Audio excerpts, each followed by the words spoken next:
Dua pemain PSM Makassar, Yuran Fernandes dan Agung Manan, absen di laga terakhir PSM Makassar. Keduanya absen lawan PSS Sleman di Stadion B.J. Habibie Parepare pada Sabtu, 14 Januari 2023. Alasannya, Yuran Fernandes dan Agung Manan jalani sanksi hukuman akumulasi kartu.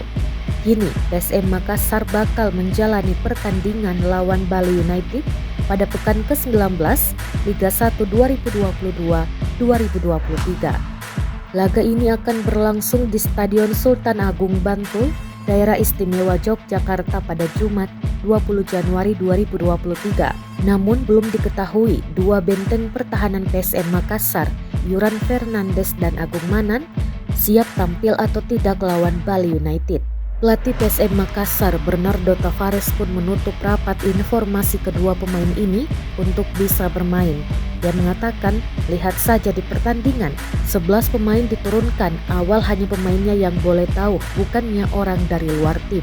Yuran Fernandes dan Agung Manan menjadi bagian penting klub kebanggaan masyarakat Sulawesi Selatan musim ini.